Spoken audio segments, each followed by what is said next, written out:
COP23. Il est attendu comme le Messie. 10 jours après le début de la COP23 à Bonn en Allemagne, une vingtaine de chefs d'État se retrouvent ce mercredi 15 novembre pour la seconde phase de négociation.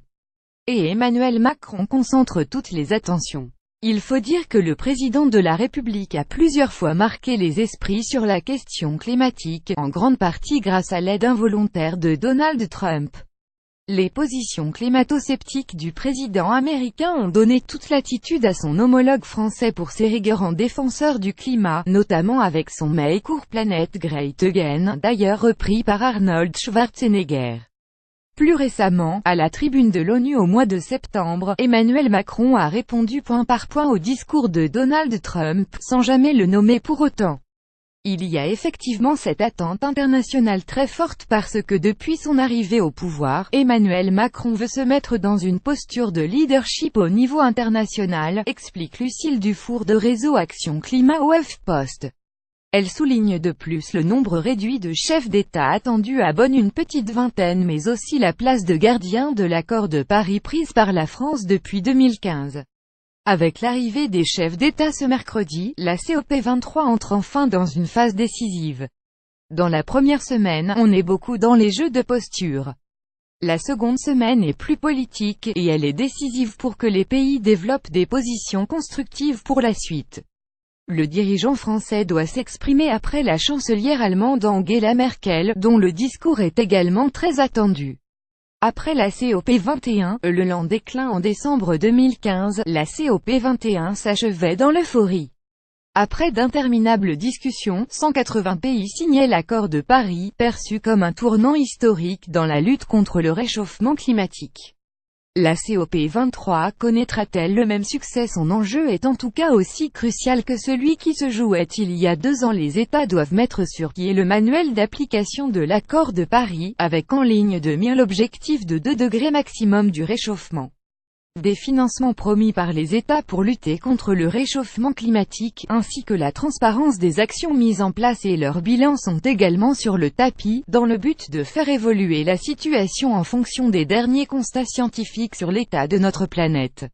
Des détails, comparés à la signature de l'accord de Paris, mais qui ont toute leur importance en fait. On est en train de régler tous les détails d'application. Et c'est dans ces détails-là que se cache la possibilité ou non pour l'accord de Paris d'être appliqué sur les prochaines années. Mais dimanche 12 novembre, le chef de la délégation suisse Franz Perez a jugé le début du sommet laborieux. Lucile Dufour nuance: on a avancé de manière hétérogène sur le manuel d'application de l'accord de Paris. En revanche, sur le processus qui doit permettre aux pays d'augmenter leurs promesses climatiques, la présidence des îles Fidji a bien réussi. Elle est parvenue à ce que tous les pays soient rangés derrière ses propositions dans ce qu'on appelle le dialogue de Talanoa, qui prône une participation active, ouverte et constructive. C'est quelque chose qui peut nous permettre d'avancer l'année prochaine et par la suite, analyse-t-elle. De la concrétisation. En parlant d'avancée, quelles sont les attentes vis-à-vis d'Emmanuel Macron devant l'ONU? Le président a répété ses priorités: hors de question de renégocier ou de détricoter l'accord de Paris, même si la porte sera toujours ouverte aux États soumis. À cela s'ajoutent 5 milliards d'euros par an à l'action sur le climat d'ici 2020. La nature nous rappelle à l'ordre. Nous sommes tous frappés par l'emballement du climat, a insisté le président, qui a convoqué un sommet sur le climat dans la capitale française à la date même où l'accord de Paris avait été signé 2 ans plus tôt. Mais au-delà des beaux discours, ce sont des actions concrètes qu'attendent aujourd'hui les défenseurs de l'environnement. Maintenant, la question qui va se poser, c'est comment Emmanuel Macron va transformer ses discours en leadership concret au niveau international et aussi dans les politiques nationales, confirme Lucile Dufour. Pour commencer, le président de la République va devoir se mettre dans l'ambiance. Il est important qu'il se réinscrive dans le contexte de la COP23. Tous les pays sont arrivés ici il y a 10 jours, avec un constat qui était celui de l'urgence absolue, qu'il fallait accélérer les actions de lutte contre le changement climatique parce que tous les signaux sont au rouge. Si on ne rectifie pas le tir dans les 2 prochaines années, on réduit à 0 les chances d'atteindre les objectifs de l'accord de Paris. Donc, il faut agir maintenant et très vite avec des politiques beaucoup plus ambitieuses. Ce signal doit être envoyé par Emmanuel Macron dans son décès. Il est aussi attendu sur les notions de solidarité climatique, c'est-à-dire l'aide principalement financière que la France peut apporter aux populations qui subissent déjà les conséquences du réchauffement climatique. La présidence des îles Fidji doit d'ailleurs attirer particulièrement l'attention sur ce point. Le bilan climatique de la France est aussi un sujet qui s'impose, selon Réseau Action Climat.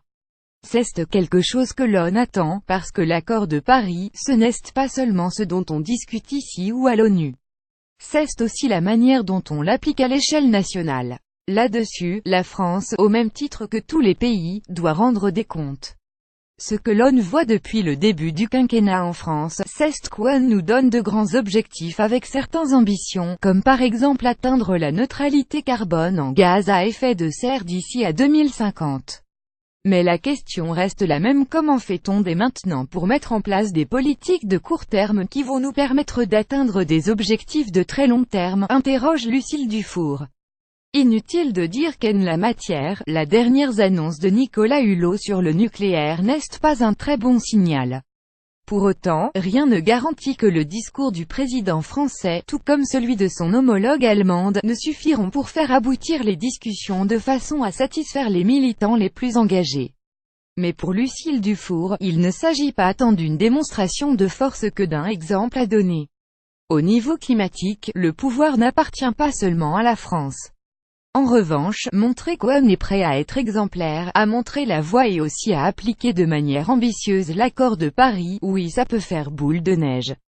Et une déclaration de ce type associée à d'autres déclarations du même type permettent de faire avancer l'accord de Paris et la machine climatique.